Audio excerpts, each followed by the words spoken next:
Hello and welcome to the EXP Required podcast where we talk about Final Fantasy and other things. I am Jack and am as always joined by Mole. How are you doing, Mole? I'm really good, thank you, Jack. I'm sure everyone can appreciate that the weather has been beautiful lately. A little bit chilly still at time of recording, but it's sunny. The clocks aren't set to change for a little while, and I'm loving that I can still see at 8:30 at night. And as I'm sure keen-eyed listeners are aware, we are once again joined by a wonderful guest who I'm very excited to talk to. I've been looking forward to this all week. And we're joined by Rosie Caddick. Hi! I wanted to say hello so much just then. I was like, I shouldn't say hello yet. Is that the longest you've not spoken, Rosie? Yeah, of all time. Literally, in my daily life, I just don't shut up. That's why we have you on. But yes, for people that don't know who you are, which is probably going to know one, would you like to give yourself a little bit of a brief introduction? Oh, well, hello, everyone. It's nice to meet you all in the audio world. My name is Rosie. I am a presenter and video editor for the YouTube channel PlayStation Access, but I'm also a Twitch streamer on the channel Buddy Games. And back in the day, which I really hope to bring back, I was Professor Juice on YouTube as well. So yeah, I've been around on the internet talking about video games for a very long time. 2013, is that right? Well, I mean, technically, if you count the, appearing on my brother's YouTube channel, right. then yes, probably around then. And then my YouTube channel, I started, I want to say, 2014, 2016, maybe? Long enough ago. Maybe. Mole shakes their head every time I do this. And Every talk about single how time, long every single time you bring updates, it cuts me in my insides. Just because I like, yeah. But so obviously you got a very varied career. The most important question, I'm going to throw this in, and Mole's probably going to laugh. What's better, Parappa the Rapper or Unjamalami? Oh, what a question! I mean, put you on the spot. Personally, for me, I've got a very strong connection with Parappa. Parappa was the first, for the Parappa 1 was one of the first, demo experiences I had.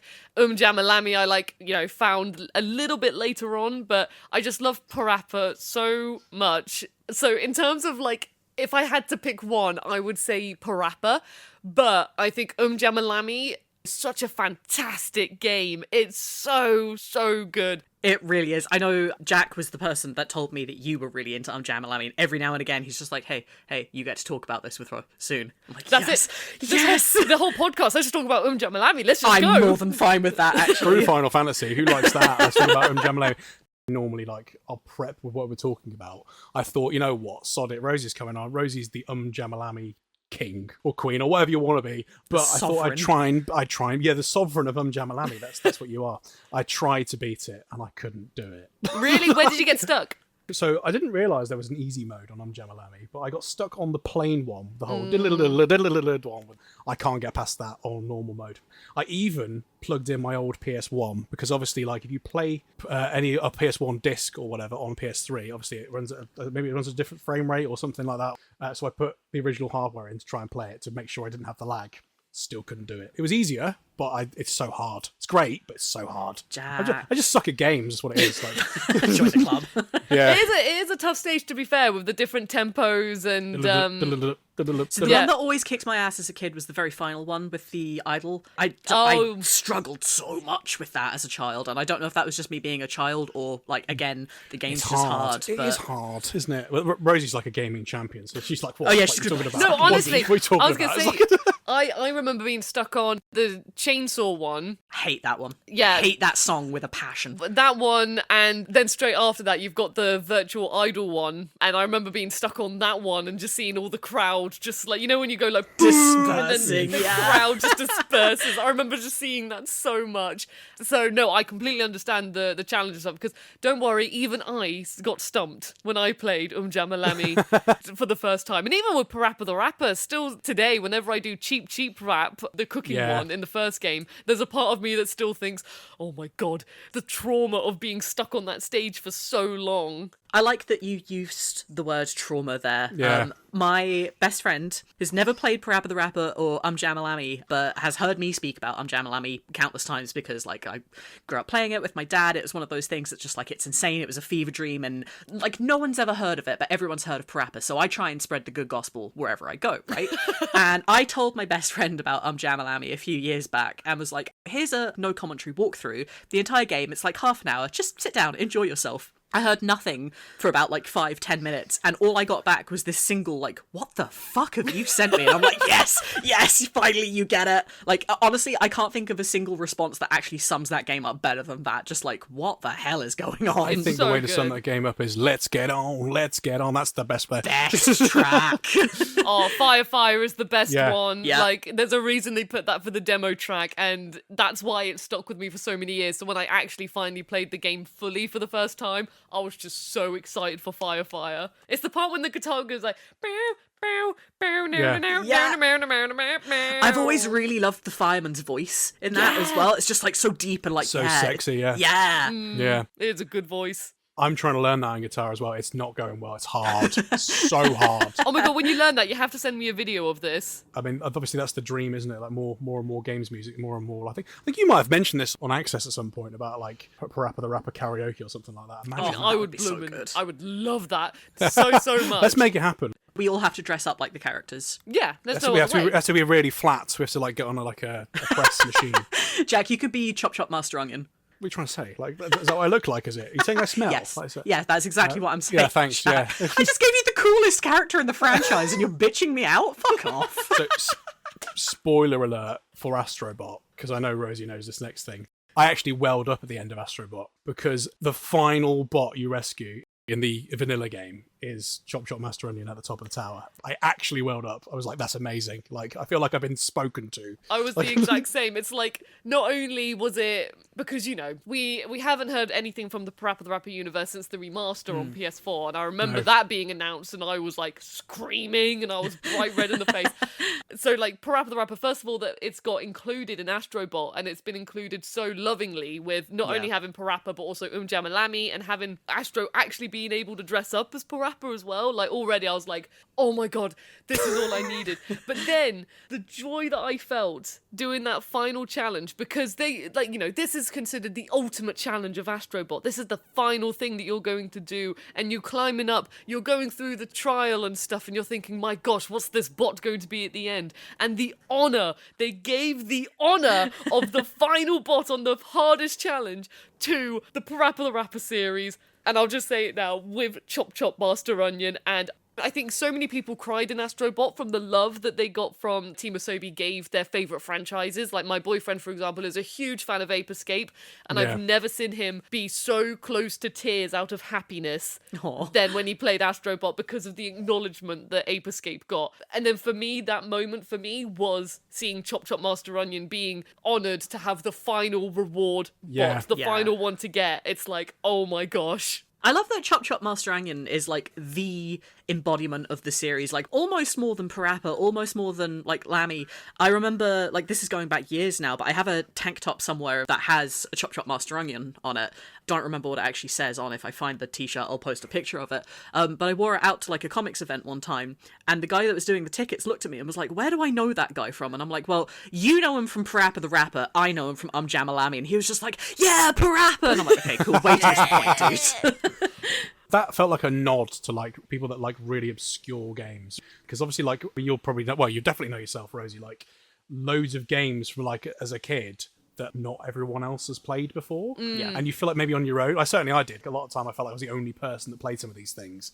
And then like now, people like yourself talking about this stuff online is great. But then when they actually put the character in a game, like you say, as the final like acknowledgement, it's like a nod to people, you know, sat there lonely in their room playing these games. It's like, oh my God, I feel like one of the gang now. It's amazing. That's how I felt anyway.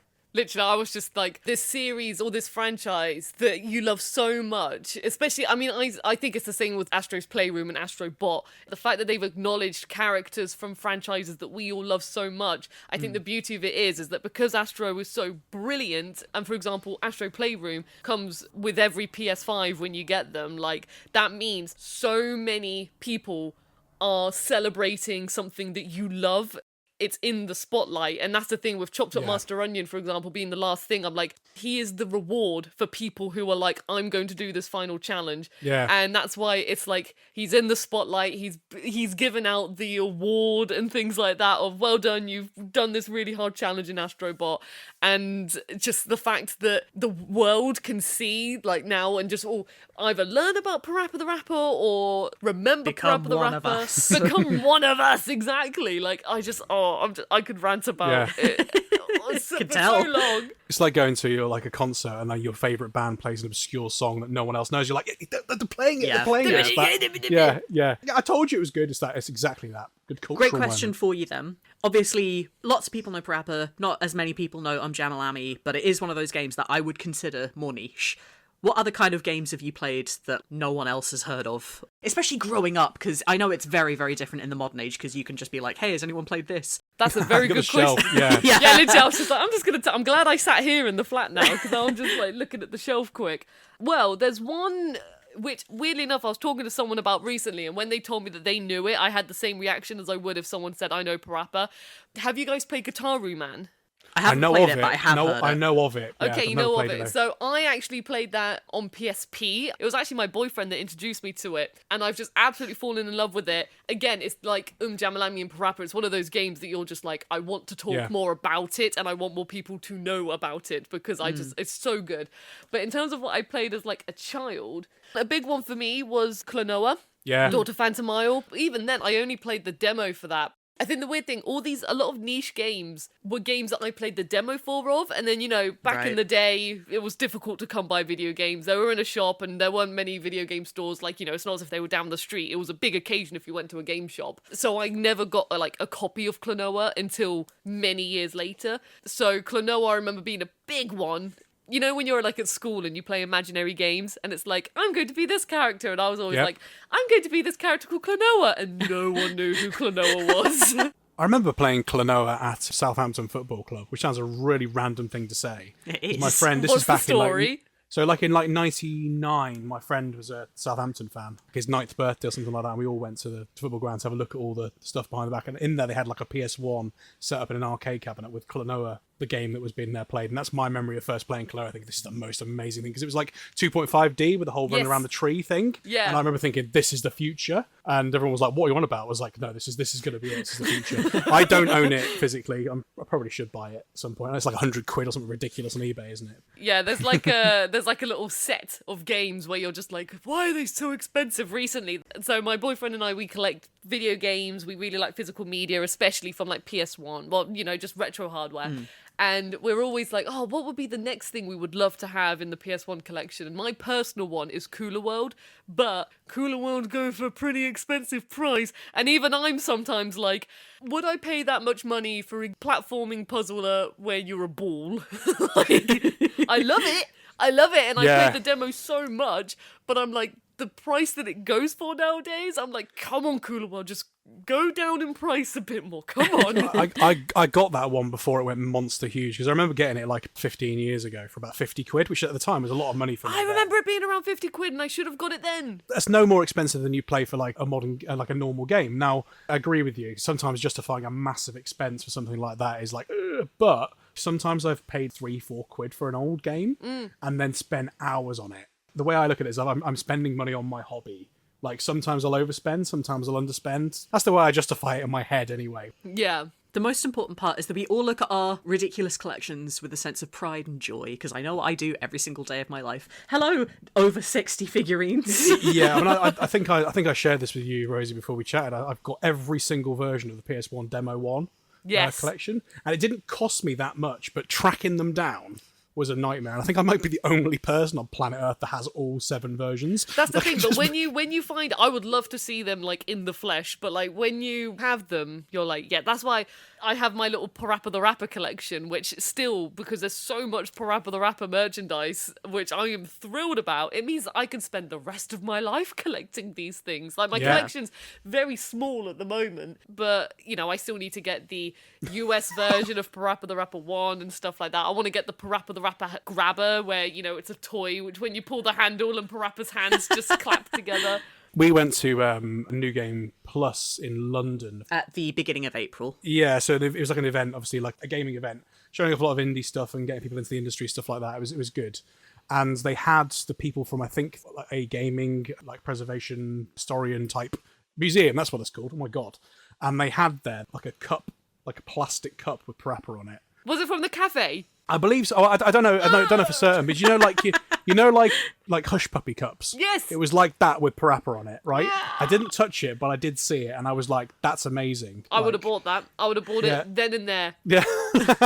How much do you want? Like 10 grand? Yeah, that'll do. That'll be fine. Perfect. Remortgage my house. I think those, if it's the one I'm thinking of, those are ones that they used in the Parappa Cafe in Japan, which is sadly closed now, and I'm devastated about it.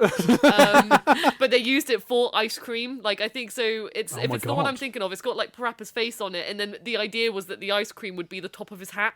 Oh, that's cool. My god. As in, that is really cool, amazing. actually. Because that's the thing, when you get like a Mr. Whippy ice cream, for example, they have that little triangular shape. So I think from images I've seen, and if it's the right cup I'm thinking of, that's what they were used for. I believe so. Was it like a little one, or was it a bigger one? No, it was like probably about like a normal glass size. Like okay, because the one I'm thinking of is like a more of like a theatre thing. Oh, okay. I guess so. So Wow. I am talking about a different cup, but there we go. Now we're Multiple Parappa cups in the universe. We just got to track them all down. Like we just need to open a museum just for Parappa, like a shrine to Parappa.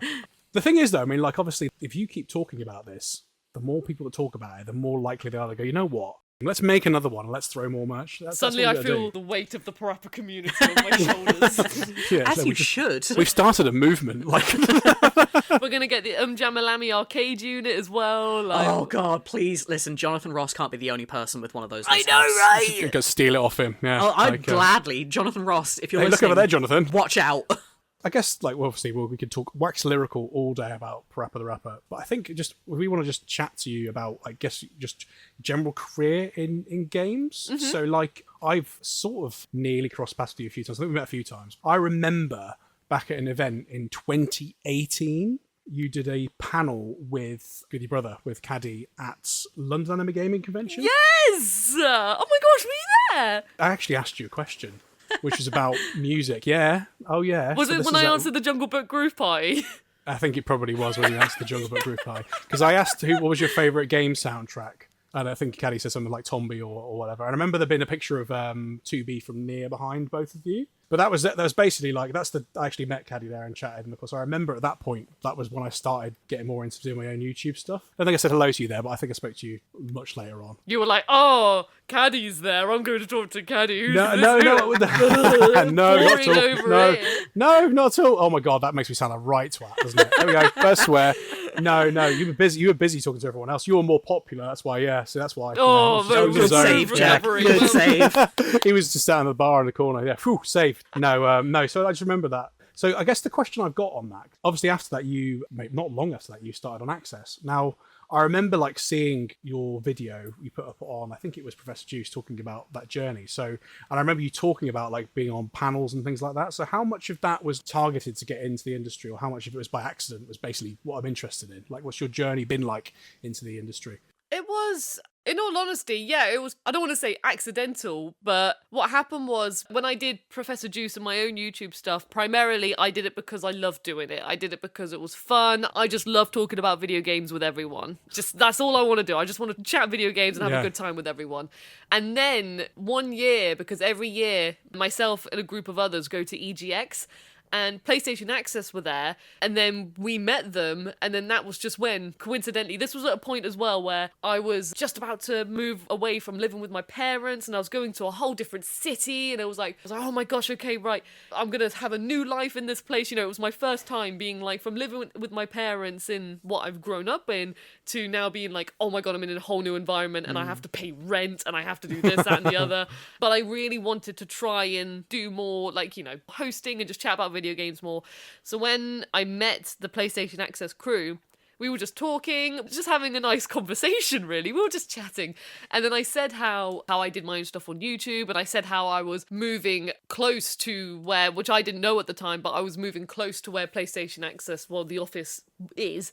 At the time, I was like, you know what? Because I had a business cards and stuff, and I thought, right, I need to learn how to give business cards and stuff. So I did say to them, I was like, look, you're probably never going to get in contact with me, but just in case, here's my business card. I said something along those lines, and I wasn't expecting anything, but still, when I passed it over, the adrenaline I got, being like, oh my god, I've just done it for the first time, I've just given a business card, oh my god, oh my god, oh my god. But I knew I had to jump that hurdle in order to, like, do it more in the future, to gain confidence in being like, here is my business card. Yeah, something that Jack and I say to each other all the time is like, anything can be scary, but the scariest part is doing it for the first time. Yeah, Always. Doesn't matter totally. what it is. Doesn't matter what it is. And then, to my surprise, I can't remember how long ago it was after, but I actually got an email from Nathan from PlayStation Access, and he was saying, like, oh, if we have anything, like, video editing wise or anything that you could help out with, we'll let you know.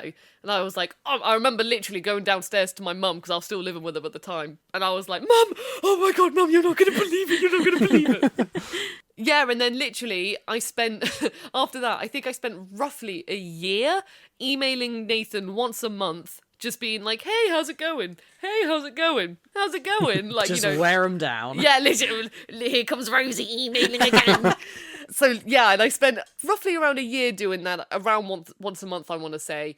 Eventually, I was working at an escape room venue at the time, and I just thought, you know what, maybe my best bet is just to see if they do work experience. So I emailed Nathan again, and I was just like, I was just wondering if you would be happy, or if you do work experience, I would love to work with you guys for a week. So yeah, did that, and I had an absolutely brilliant time. I will never forget my work experience week. I was editing.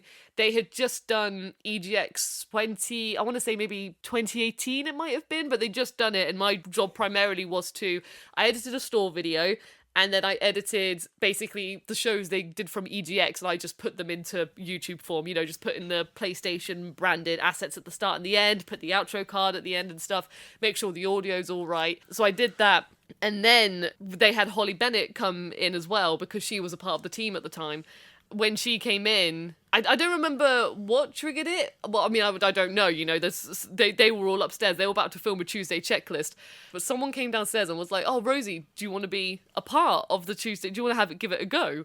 And I was like, oh my gosh, wait, what? So I was like, yeah, if you're happy for me to do it. Yeah, that's when I went upstairs into the studio.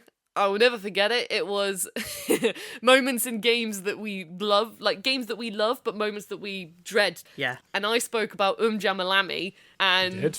I did, yeah, and I spoke about I remember Jamalami, and I remember being so, when the video was out, because I know I did stuff on Professor Juice and stuff, but this is like a whole new audience, and it's for PlayStation UK, and it's like, oh my god, what if everyone's like, wow, this person's really annoying, and they've got a really annoying voice, and they're, you know, doing all these silly voices, and they're not stopping chatting. And no, everyone was like really lovely. And also, whilst I was doing work experience, they were coincidentally doing a photo shoot for their new thumbnails and just images for their thumbnails. And Holly, I think she told me at a later date that she said something along the lines of, look, if you're curious about Rosie, who's here for work experience, she said, get these pictures of her now, because if you do decide that you're going to work with her in the future, you're going to need these. Then literally, they said, they were like, oh, do you want to join us for the photo shoot? And I was like, oh my god, what? So, yes, I did Big the photo shout out to Holly Bennett there, Jesus. Love Patron Holly. saint of this podcast. Yeah. Yes, she's been mentioned a few times by people. I love Holly Bennett. I love her. She is my video game mum. She's helped me on so many occasions. I love her to pieces. Yeah, Holly's great. And I'll never forget when I went downstairs, obviously not prepared for anything, and I'll never forget the photographer was like, oh, do you maybe have like a hairbrush or something? Because it was the end of the day as well, and you know your hair naturally doesn't look as good at the end of the day. So literally, and I said to Holly, I was like, Holly, do you have a hairbrush? And her hair was already done up, and she was like, oh no, I don't, I'm afraid. So literally, I remember going in the bathroom with my fingers just stroking through my hair, like, So if you look at like the outro card for PlayStation Access, the one where I'm in like the green top, my hair, that is hair that's been brushed by my fingers. Oh, I'm gonna have to go and check that out. I feel we've just had an exclusive there. 'Cause that's amazing. I love that. That's amazing. But then, yeah, literally then around a month or so later, I get a message from Nathan just being like, hey, we're just about to grab a drink. We're wondering if you're free to have a chat. And I remember I was in training at the time to do another job, because I just like got a new job at the time, and I was in training to make sure that I was fully up to date with what to do. And I was like, okay, well, on my way home, I'll stop by, secretly being like, ugh. So I was still in my uniform and everything from the job that I had. went for a drink, and then that's when they offered me the job. That's incredible, actually. Like, I can't even begin to imagine how crazy that must have felt in the moment. Honestly, it's bizarre. Even when I look at it back, like today, I'm just like, oh my gosh. But that's why also, whenever if I meet someone out and about, and if they say like, oh, do you mind if I give you my business card? I'm like, hell yes, please give me your business card, because that's how, if it wasn't for me giving them a business card, then I wouldn't be where I am now. So that's why literally I'm like, yes, please give me your business card. I guess it's the same thing with like messaging you on LinkedIn and saying, hey, Rosie, do you want to do this podcast? I just thought, sod it. Why not? Yeah. We know you.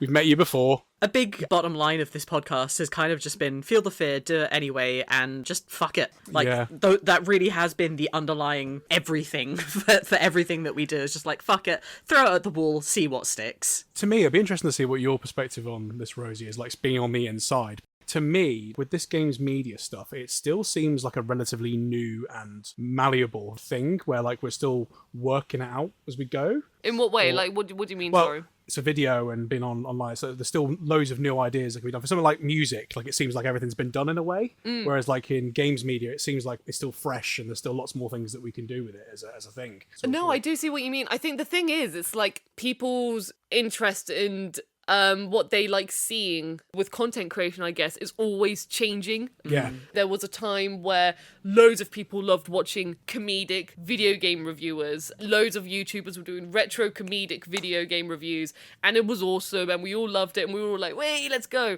But nowadays, those people might be like, oh, actually, I want to see more big editorial pieces where someone talks in depth about something that they absolutely love for, like over an hour. I mean, the thing is, it is always changing and we are always learning, but I think that's also because what people like watching always changes. Yeah. Yeah. I mean, let's just say, for example, my brother, Caddick, he does videos nowadays that are like 3 hours long. And I'm like, that is so fantastic. And he puts so much hard work into it. But back when I started doing YouTube, it was like, oh my God, you've done a 20-minute video or a 40-minute video? That's so long and stuff like that. But now there's loads of content creators who do really long videos. Another one, for example, being Nakey Jakey. I don't know if you guys watch him on YouTube as well, but he does he does much longer videos as well, where he just talks about something he just loves and personally for me, that's what I love watching. I just love watching people chat about things that they love in a way that they want to talk about it. But with games media, I guess like sometimes it's still a lot more like, oh, people want to see video reviews and stuff like that. So I think it just depends on how it can open up to be like how video games media platforms that are so used to more article written styles, like doing reviews and guides and things like that, like see if they would maybe reach out one day and do more like, hey, here's just someone who's chatting about something they love, if you know what I mean. Yeah. Yeah. That's interesting. I mean, like we do the tried and tested format of like list features, 7 reasons why and stuff like that, which everyone has done on YouTube forever, which seems to sort of still be relatively good content for engagement. But yeah, I guess it's working out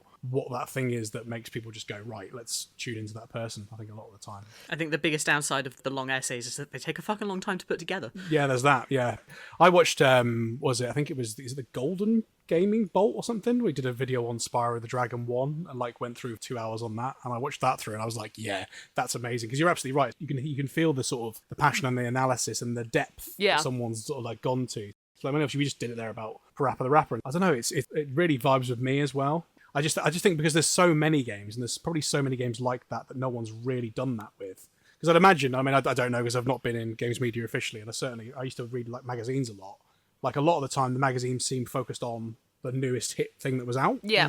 Whereas they didn't necessarily have time to dig into something that was there, flash in the pan, I guess. So maybe it's like there's loads of stuff untouched that we can still, make some gold out of, hopefully. I can think of a couple of games off the top of my head that I've never seen anyone talk about, so there's definitely honestly, the amount of times where I'm just like, hi, can I do a video on this really weird thing that no one's probably heard about? Like... Random obscure thing no one's ever seen in their life. Yep, Love it. That's what we like. So I've got a question about PlayStation Access then, and Reach. Like, Taking a look at their website, they say that they're quite a small team. So I was kind of wondering, like, of all of the things that people do, is it like similar to the stuff that you do, or is it some people are audio, some people are video, some people are presenters only, or is everyone kind of a jack of all trades? Everyone's pretty much a jack of all trades. We've got like specific teams that, for example, there's a whole brilliant video editing team, and they just edit videos for the wider studio products and stuff like that. And they're all fantastic, and I love them to pieces. And then they've also got some other people who are solely like the graphics design team, and some people who are more about coming up with communicating the creative ideas and pitching ideas and things like that. Access is very much like a jack of all trades. We all do a bit of everything. Like, literally with my work, I'm on camera. I'm presenting on camera. I do voiceover work. I script. I video edit. Also just coming up with ideas and things like that. And also we've got our most recent staff writer. He's been learning more about video editing and stuff, so he'll take on a couple of short form edits, and he's doing a fantastic job. Like, his edits have made me laugh a lot. And, I'm always someone who's like, yay, look at it, look at them go, look at them being awesome. Yeah, so essentially, to answer your question, there's like different departments with different specialities, but PlayStation Access is because it's Rob and Dave's thing, like, they created it like back in the day, so it's very much their baby as well. So it's not as if that you've had like a client come up to We Are Reach and say, we want you to work for us. It's like, I mean, yes, it's owned by PlayStation UK, and, there's loads of meetings about that, but it just feels like it's its own little separate bubble. Yeah. Compared to what the wider company do as well. We all still work together and everything like that, and it's all like lovely jubbly. But yeah, like in terms of Access, we were all pretty much trained to be a jack of all trades, or as much as we can be. That's cool. I know when we spoke to Amy Mallett, she said that she has a just say yes to absolutely everything that comes your way approach. And it kind of sounded like because she just says yes to everything, she didn't really have a lot of time left at the end of the day. Is that something that you can commiserate with, or do you not overfill your schedule? Or it's very full on. Literally you do not have a moment to. I completely agree with Amy, where it's just like everything that comes in, you're just like, okay, right, I'll just get all of this done. And even if I do have like a more quiet moment, then I'll be spending that time, for example, compressing 4K capture with different videos. You've got to capture different gameplay, and they become big files. So it's like, okay, today's going to be queuing day. Like, so just put on some music on Spotify, and I'm like, okay, here we go. My day's now going to be putting things in queues and organizing all of this. It goes to the hard drive library, probably, I'd imagine, because I've got lots of hard drives for my footage. I don't have anywhere near as much as you guys got, I'm sure. Oh, honestly, there's so much capture. But yeah, it very much is a job that's like, go. It's like everything has to be scheduled in such a way that literally when you're done with one thing, it's like, okay, moving on to the next. So yeah, and Amy was also just, I love Amy to pieces. I'll sing her praises to the moon and back. But, when she was at Reach at the time, she was always just going, chugging along like an awesome race car. Like, she was providing so much awesome content, and she was also fantastic in the sense that because she does say yes to everything, and when I say we are trained to be a jack of all trades, she had never really done much video editing before, but, she would come up to me and be like, Rosie, do you mind helping me with this? Rather than being like, oh, I'm not sure what to do. Yeah. And then she was like, oh, Rosie, do you mind showing me this? Or could you help me with this? And I'm like, yeah, sure, let me help you out with this, that, and the other. So we've all got each other's backs, and we're all trying to help each other out. But yeah, it is very much like, go. No, that sounds really nice, actually. Like a good working environment to just be in, even if it is, what's the word? Insane, I think. Yeah, I know what you mean. It's at least it's something you love, though, isn't it? I mean, like my sort of day job tend to be quite busy, but it's not stuff I love. I'd rather be doing something I actually like doing, you know what I mean?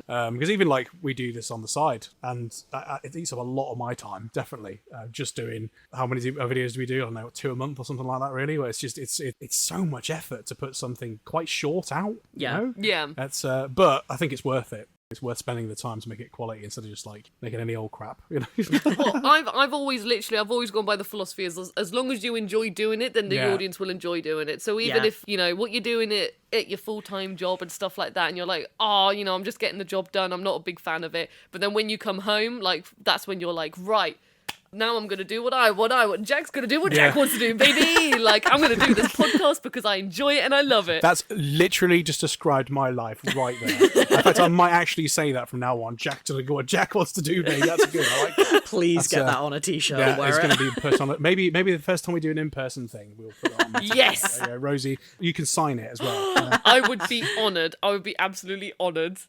I've got a question just off of that.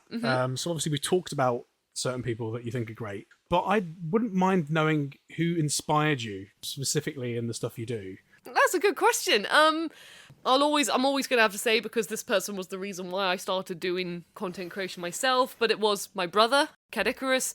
So when I was like at school, I was also studying media studies, and I was like saw how much fun that he was putting into creating his YouTube videos when he was like, you know, I've been seeing him do them from the very beginning, and just how much fun he had and all that fun jazz. And I've always been a theatrical child. I've always been like, you know, in the school pantomime, I played Robin Hood.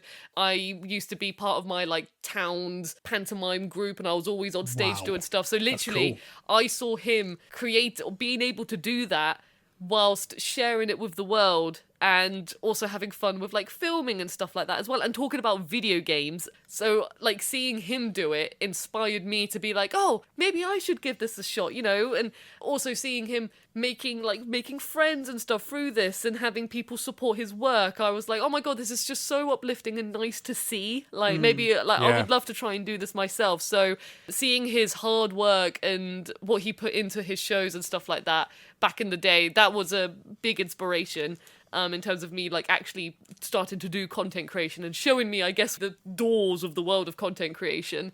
And then in terms of like being in the games industry itself, oh my gosh, I mean, I'd probably have to say my biggest inspiration is probably Holly Bennett. Like I said, she's been my guru whenever I've had a question, or if ever I've had anything that I just want someone to confide in or anything like that. I will always go to Holly, because she's just so experienced and so good at what she does, and such a wonderful person to like just be around. And you know, I love her to pieces. And literally, Amy and I, once we were asked for PlayStation Access or for PlayStation UK to like film the Astrobot pinball machine that was in London for a bit. So Amy and I went, and it was like managed by, I'm not sure who the company was, but you know, it wasn't as if it was like, we are all PlayStation UK employees here. It was like, no, it was a different team from a company, sadly I don't remember the name of. And Amy and I were like, we've been asked to film this, and we really want to get some good shots. So literally, we both had the mentality, and we say, we're going to do a Bennett. We're going to do a Bennett, which basically means like you just go and you just ask. Like, you know what you're there to do. You want to try and do it to the best of your abilities. Worst case scenario, they're just going to say no, but you're going to try your best to get get the content that you want and what you also know you need to get. So then literally, Amy and I, Amy just walked up to these people and was just like, hi, with da-da-da-da-da-da. Like, you know, we're still very polite about it and everything. And they were lovely, and we had lovely fun chats and stuff. But then they were like, yeah, no worries, yeah, we can help you out with that. So because we had the attitude of doing a Bennett, where we're like, right, we've got to get this done, so let's just do what we can to try and get this done. That's how we were able to get so many like good, hopefully good detailed shots of the pinball table and stuff like that. So having just that go-getter attitude, I think that's the best way to do it. Having that go-getter attitude, that has been a big inspiration from Holly Bennett. That's really cool. Obviously don't know her as well as you do, but hard to relate, because she likes a magical fire, doesn't she, Holly? She's just like, I'm going to inspire, and you're just like, okay, Holly. I'm inspired. I'm inspired. Yeah, she's just like, why not? Is the words that when I first met Holly, I was like, I want to do this, and she was like, just do it. I was like, okay, yeah, okay, Holly. And ever since then, it's just been like a roller coaster. So yes, we all have Holly's to thank, don't we? I think really, you need to meet her, Mole. Like, I do. I feel like at this point, like Holly in my mind is almost like Bloodborne. She's been built up as this incredible mythical beast, and she needs to be ported to the newest console or something. Like I'm very excited to finally get to that day where I get to meet Holly, because she sounds incredible from everyone's estimations. Well, honestly, my first ever press trip that I went on for Access was, we went to San Francisco to see Spyro Reignited Trilogy, which already was mad for me because I love Spyro, and I was like, yeah.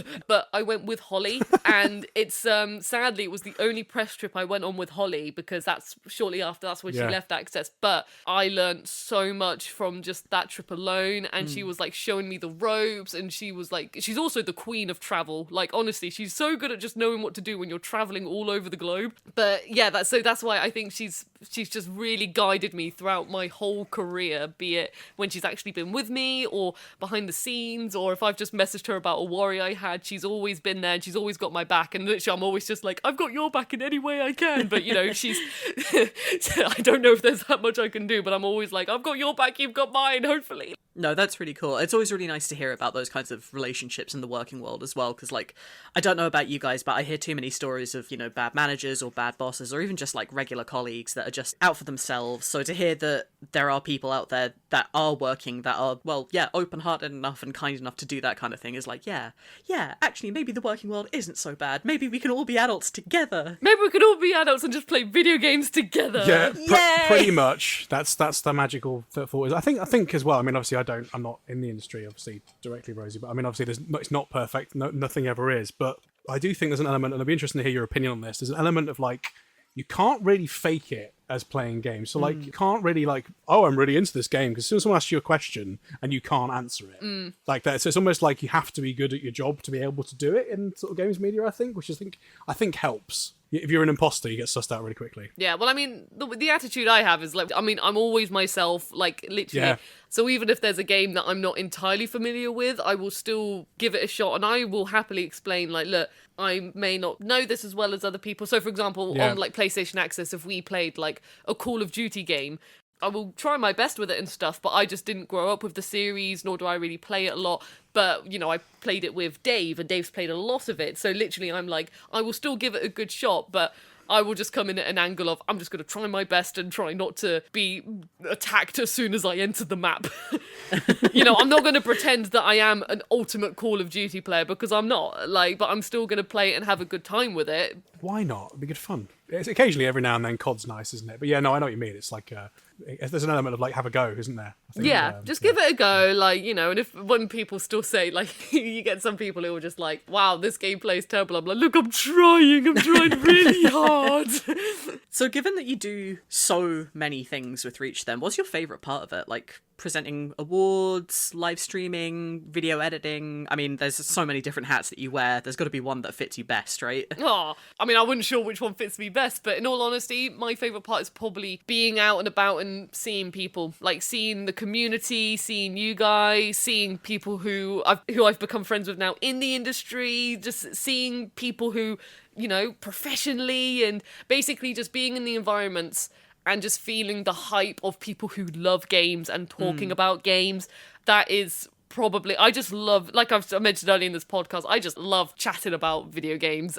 I'm quite a social bee, I like to think, so literally being out and about whenever someone comes up to me, and for example, if it's a community member and they'll be like, oh my god, like I support your work, I'm always like, thank you so much for supporting my work, and I have to hold myself back from just hugging someone as soon as they say I watch your work, because I'm so grateful. I'm just like, but I respect that not everyone wants a hug, so that's why, I'm just so excited to talk to someone who also loves video games. Yeah, just sit there and vibrite on the spot. Sorry, you can always hug us, Rosie. We're okay. Oh, cool. well, I'll give you guys a hug. I'll make sure definitely give you a hug next time. But it's that, and then also, like I said, I've always been a theatrical kid, so like actually being on stage hosting things, it's rare I get to do it, but when I do get to do it, I just feel so in my element. I just love entertaining people. I love making people laugh. I mean, hopefully. But yeah, I probably base it essentially being out and about. I think for me, that's like a really big highlight, but also just being able to, make the content that I do make myself. Like, that's also good as well. But if I just pick one specific thing, I just love being out in the field, chatting video games, and being excited knowing, like, oh my gosh, I'm playing this game and I'm going to get to talk about it with others. Like, I'm like, I want to go out and play some video games now, baby. Let's go. I love that that's the least work-like answer for what's your favourite piece of work. The socialising, basically. Yeah, I like the bit that we just get to... No, I mean, that's... The thing is, though, like, all this stuff, we've made no bones about it. Like, when I've been speaking to more, probably even online and offline as well, like, doing this stuff is fun. I enjoy making content, but it's what it leads to and who you meet through it. I think the point I was trying to make before of, like, it's an untapped thing in a way, is that's, where you're heading, but it's also a little bit chaotic and you don't know quite what's going to happen as well, which I really like. Yeah. I've got to ask you about, because you mentioned working at an escape room. Was that something that helped, or was something you were just a genius at already? It was something I did because, I really want to try and get more into, like, presenting and being on stage and stuff like that more. Literally, that's why I'm like, it's my favourite part of the job, because ever since I was a kid, I wanted to be a presenter and entertain people. So when I did the escape room, I knew that you have people when you go to an escape room and they're in a character and they lead you into the rooms and they tell you the story about it and stuff. And I was like, okay, this could be like a job that I can put on my CV and be like, hey, I've acted in this, I've presented this, I've like hosted a group of people. Basically, I was thinking this job would be, this would be career-wise more what I want to do than at the time when I was working in retail, which I loved my job in retail. And then I had a really lovely, fantastic team and I loved them to pieces. And even when I was working in retail, literally when I was at the till, I was like, my theory was the till is a stage. And, whenever we had a mystery shopper come in, my manager was always like, Rosie, I want you to be on the shop floor all day. So literally I was there all day, like helping customers and greeting them. I was very much the social bee of the team, I guess. So yeah, right, when I worked in the escape room, it was because I was like, yeah, this is going to be a good way for me to learn how to professionally present rather than just like, here's my YouTube video in my bedroom. Yeah. I was like, okay, this is actually a job where I have to host people. Because even like when you're introducing people, getting them into the venue and stuff, because it was like you had groups of people for book slots. And you could have a room of, for example, of like up to 48 people, and then they were all listening to you on stage, and you have to talk to them about the rules, the health and safety and stuff as well, make sure everyone's welcome. If there was like a hen or a stag do, then you'll be like keeping up with the vibes and stuff, and I'll be like, right, okay, come on, I do have to do the health and social stuff, and I'm like, oh, and I'm like, I know. So yeah, when I did that job because I knew it was gonna hopefully train me more in what I wanted to do and give me a bit more of a shot with that. And also, I got to carry on acting a bit as well. I got to play some characters. I got to play a character who literally was just horrible and shouted at people and had like steampunk glove and a top hat and stuff like that. It was great fun. They are fun watching people really get really into it. I remember going to one, but there's one where someone was dressed up as like a wind-up doll, and she actually moved. Like, so you had to wind her up at the beginning with like a key, imaginary key, and then she'd sort of start off and be like clockwork, and she'd come in and help and be like, ah. And it was really good. That's really cool. And it's gaming as well, isn't it? Really, if you think about it, it's just a different kind of point and click game. Real life point and click game. But it's real life point and click, isn't it? Literally. I know. Literally nowadays, like, so with my role, it was like you did the hosting or you did the acting, and then you all went into like the monitor room, and that's when you could see people's progress, like people actually playing the game. So if they're stuck, you're able to help them, and you can type in the prompter and stuff at the top.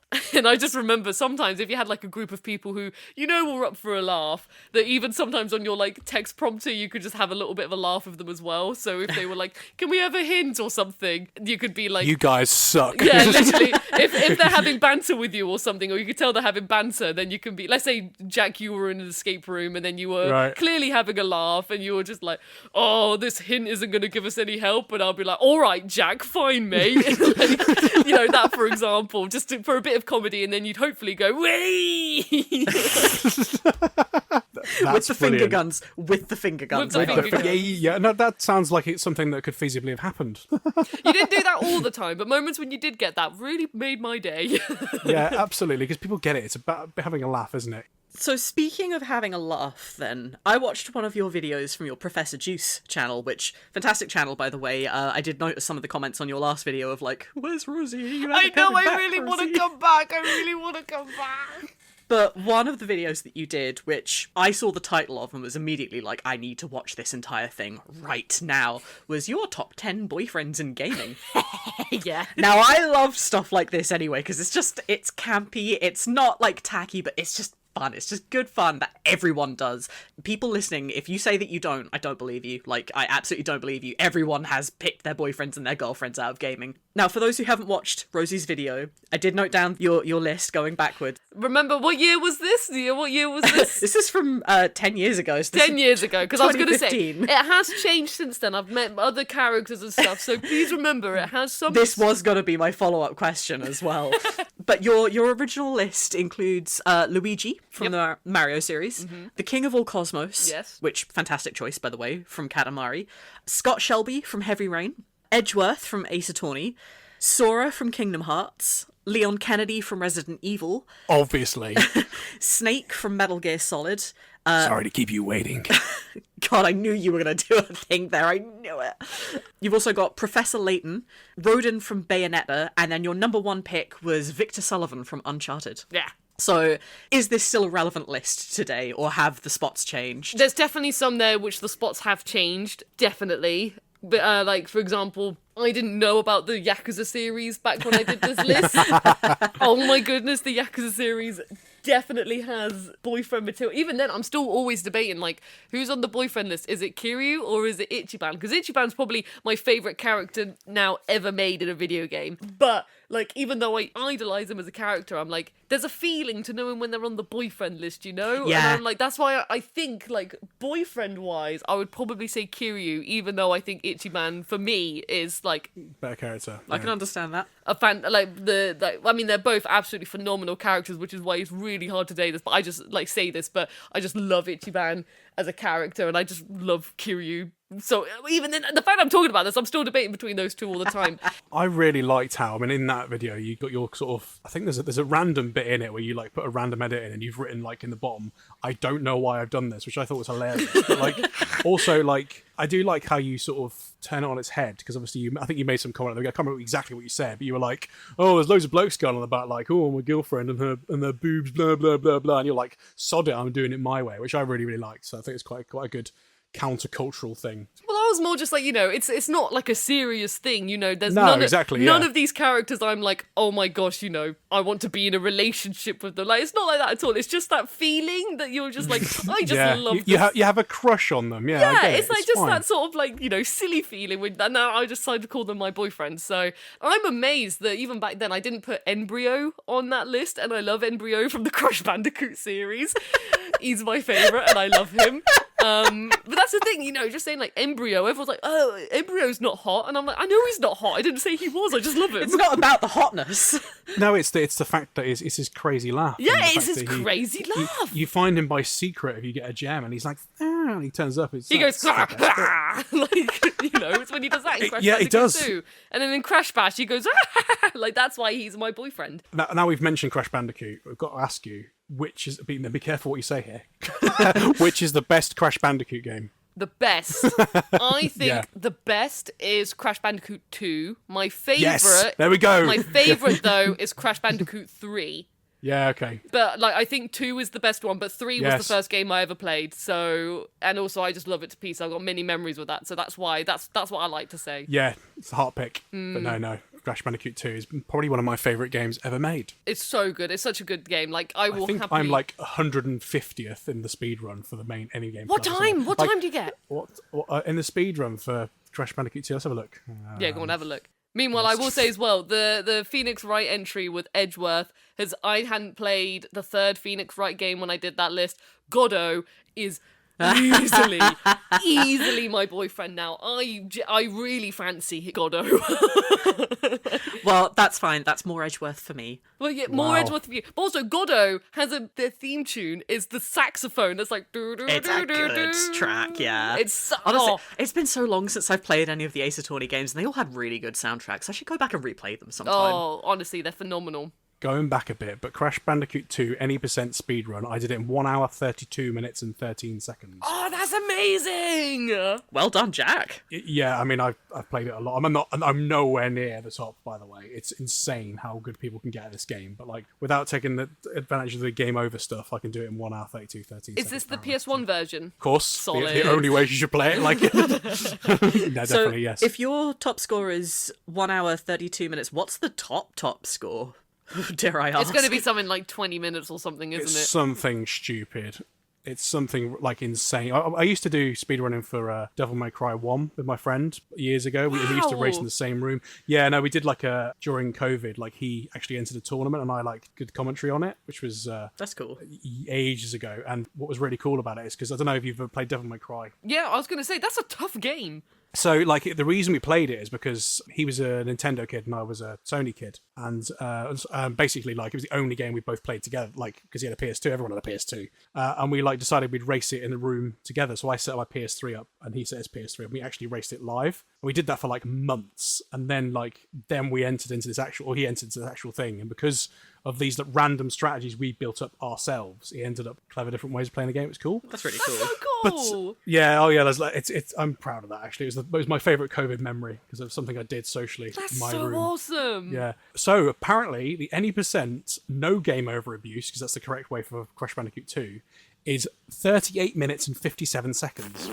Damn. which is nuts. I'm in the hundreds of speed, I'm sure. Yeah, it's insane. Crazy. Oh my gosh. I have nothing but respect for speedrunners. Honestly, Yeah, it's incredible. I love speedrunners, what they do. Like, it's phenomenal and so blooming good. What I love about speedrunning is that, one, I'm really crap at it. I mean, I'm okay at that. But, like, well, I mean, like, I'm obsessive, so I won't stop. So I have to, like, limit myself. But I like how, like, I mean, I'm sure not every community is perfect, but, like, how everyone's encouraging if someone beats their time. Like, they want to improve. They want to improve the whole experience for everyone, which is what we found with that commentary thing, where, like, me had done Easy Automatic in Devil May Cry, which is obviously the easy version of it. And the way that most people had played the speedrun was normal, which is a very different game. So because we've been playing easy for so long, we actually introduced quite a lot of strategies that they still use now, which is really cool. So to me, I think we've won because of that, not because of having the best time. That's it. You always get moments, don't you, when you're like, oh, we may not have got the best time, but you know, we did this thing. And so in my mind, we've won in our own way. Exactly.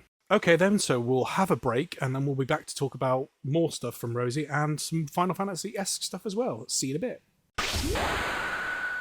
Okay, we're back after that really warm and hot break, and we're talking to Rosie Caddick, who's been gracious enough to come and chat to us.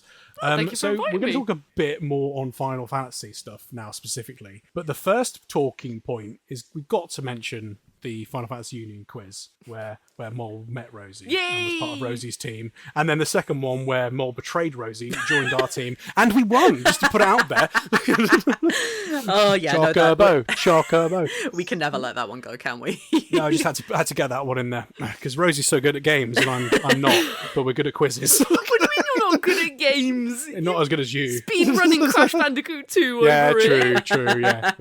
Can't do Astrobot to save my life, though. Yeah, that first quiz was something really special, actually. Because this was February of 2024. Yes. Wow. Yes. I actually got a date right for once in my life. Woohoo. And that was great amounts of fun. That was one of those things that I managed to somehow very fortuitously grab the last ticket to the event.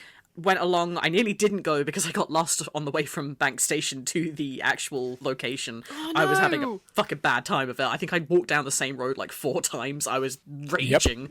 But yeah, very, very lucky to be placed on your team, Rosie, Team Fenrir. Team at the Fenrir! time. And that was actually my first time hearing about you and knowing who you were, because at that point I wasn't really that into the content creator sphere. Like, obviously I knew people made videos. I watch YouTube, who doesn't? But I'd never really watched any of that. This is where I also admit at the time I hadn't even heard of Final Fantasy Union. So I was like completely new to everything. And my biggest takeaway from that evening, other than I'm having so much fun, was Rosie Caddick is genuinely a gem of a person and I want to be her friend in real life. Like, I just remember walking away and being like, my team lead was the best team lead. I don't care about anybody else's team leads. I won the event. You just said that, I'm gonna cry. So it's really nice to actually be able to talk with you one-on-one like this. So thank you very much for taking the time. No, thank you for having me. Shall I push her over the edge and add to that? Yeah, go on. What? Because basically, Rosie, obviously we'd spoken before. I don't know if you remember, like EGX years ago. I briefly remember. I was going to come and say hey to you, and obviously that didn't happen because everything was so busy. And that's what made me meet Mol, and what's what we started this thing. So technically, You brought us together, It's Rosie. your fault. No!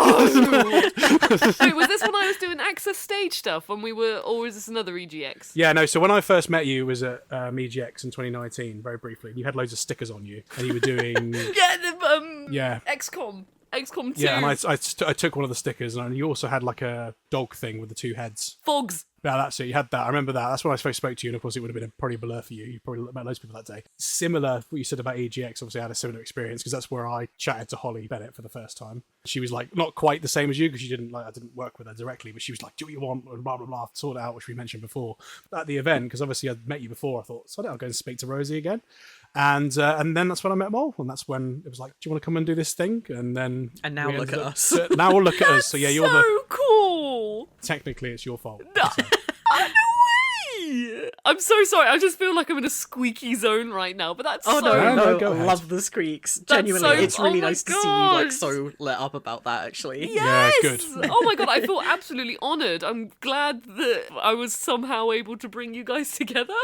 Thank you, Rosie, because you've changed my life. Definitely. It's one of those things as well, because obviously me and Mol have got a similar story with that event. Funny enough, Holly told me this at the time, because obviously you said she's the queen of travel or whatever you said she was. She knows everything about everything. So like, I was like, my sat-nav was taking me the wrong way. She was like, yeah, it's because we're near bank. It's the sucking all the bandwidth drive. You've got to turn it down to 4G. And I was like, how does this woman know these things? But that I had the same experience, like completely separate, because I'd never met Mole before this. Like why I got lost before the event, and I nearly turned round. So one of those like slide indoors moments where it's like I'm so glad that I didn't. Yeah, because we wouldn't be doing what we're doing now without that. That's so there we go. Just a bit of awesome. a celebration for Rosie there. Don't think you were expecting that, were you? I wasn't at all. No, literally, to be fair, when you were like, "Oh, do you want to come on our podcast?" I was like, "Yeah, we're just going to chat about Final Fantasy IX the whole time." I've loved No, it. we're gonna trap you with feelings. I've been trapped with feelings, and you've been talking about Jamalami with me. Like, yeah, I'm having surprise, Rosie. We're cool, kind of. You Yeah, are the we are, coolest. kind You of. are the coolest cools I ever know. You're our pal, Rosie. We've my trapped you now.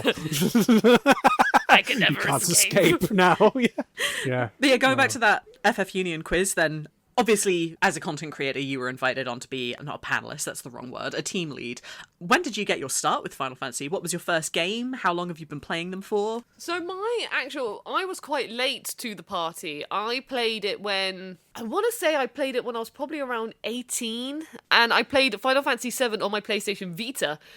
Wow. Yeah, so that's how I played Final Fantasy VII. I always knew it was a series that, Final Fantasy VII specifically was a game that everyone spoke about, and I always loved playing retro games and stuff like that, especially before I was working full-time on PlayStation Access. I tend to find that, like, yes, I've always played modern games and stuff like that as well, but I loved relaxing to retro games. So I had Final Fantasy VII on my Vita, and I absolutely fell in love with it. I couldn't put it down. I took it everywhere with me. I remember taking my Vita, like, on my work breaks when I worked at retail, and, like, I would just play it in the staff room, and taking it from my bedroom to downstairs. And I remember being on a plane, because my boyfriend and I were long distance at the time, and I remember doing some grinding sessions on the plane on my Vita. Sorry, the fact that it's a Vita throughout all of this is really getting to me. I know most people are like, "Oh yeah, on the PS1." I'm like, "No, I did it on the Vita." You're so young, Rosie. That's what it is. That's what Mole's games. I just haven't heard anyone talk about the Vita in, like, forever. I love the Vita. I think the Vita's a So do I. great handheld. So yeah, that was my, like, introduction to Final Fantasy. So like I said, I was late to the party, fell in love with it, and then pretty much straight after that, I booted up Final Fantasy X. I played the PS4 remaster, and I played that for, like, ages because that's such a big RPG. And again, I absolutely fell in love with that as well. From 10, I then want to say it was 9 after that then. Yep. And Final Fantasy 9 became one of my favourite games of all time. But I'm sure we'll delve more into that a bit later on. Pretty much since then, I've just been catching up on Final Fantasy. Obviously, we've had the remakes, which I've been loving and playing. I need to go back and do, like, the original Final Fantasy remaster collections where you can play, like, 1 to 6. remasters, yeah. Yeah, because even then I played Final Fantasy VI. Loved Final Fantasy VI. It was fantastic. What a game. And that's become one of my favourite Final Fantasies as well. So, yeah, I'm doing a thing at the moment where, so when I'm playing an RPG, I will try and do it so it's like, I'll play Final Fantasy, and then the next RPG I play will be another series, which is how I've also, for example, I started Dragon Quest XI. I did that when I had, like, a Final Fantasy break, and I loved Dragon Quest XI. Actually, I did that one after I did Final Fantasy VI. So I did, like, Final Fantasy VI, Dragon Quest, and then I think it was, time for Final Fantasy remakes coming out. So I kind of saved it but I think it was Rebirth was coming out soon, essentially. Yeah, so even then, I'm like, there's so many Final Fantasies I just need to carry on playing. Like, Too many Final Fantasies. So many. I wish I had time to, like, play even more of them and stuff. I think next... Don't play this one. Which one's that? Jack's holding up Type 0 for the listeners. Oh, I see. What I'm going to do next is, because I did actually boot up Final Fantasy VIII, and I got really far in it, but I didn't understand the junction system, and I fell for the trap of I got too far in the game, and I was like, you know what, I'm going to have to come back to this now, because I remember I spoke to my friend about it, and we had a whole a phone call about it, and he was telling me, like, oh no, this is how it actually works. I was like, how have I gone through this whole game and I've managed to get this far? Like, but I love that you picked the phone a friend option for Final Fantasy VIII. This is wonderful. You've mentioned Holly Bennett. You can't not have beaten Final Fantasy VIII you've got to do it. You've got to. I've got to do it. Yeah, the thing is, I got past the space section. Let's just say, like, the space That's bit. really late. So I got That is past really late. I got past there, but I think I just treated it more as like a, if you get stuck, then you do some grinding to like level up and get stronger and stuff like that. But that's what I'm saying. It does get a bit hard. It doesn't really. We've talked about this quite a lot with Final Fantasy VIII. Like, of course, we naturally get onto Final Fantasy VIII, the objective best one in the series.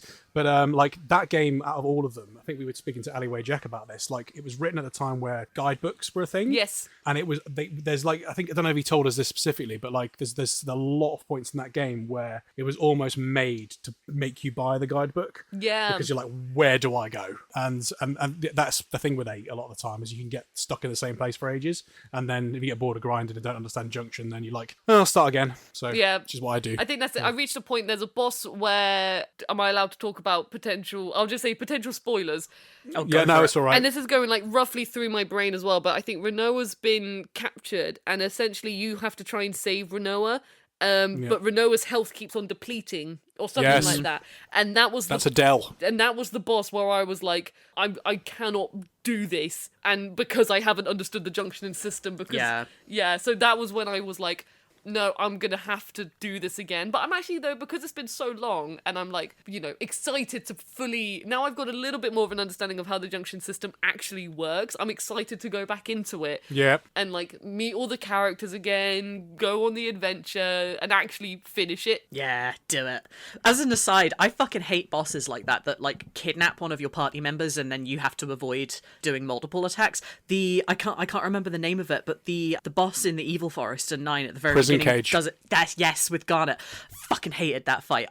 It took me so long as a kid to like wrap my head around. Don't cast fire all. What are you doing, you fucking idiot? The princess is now burning to death and it's your fault. Oh, I hate bosses like that. The thing is with that is that's like a tutorial really early in the game, whereas Adele is like right at the end of the fucking game. And the it's only time that happens in 8 too. And it's interesting you've mentioned that, because that is one of the bosses that people do have a very similar experience to you as well. Like where because the thing is with the junction system is that I like the junction system a lot, but you have to understand it to beat the game. You can get very far without understanding it and limp through doing things your own way. But if you screwed yourself up and not got the magic at that point, then that's it.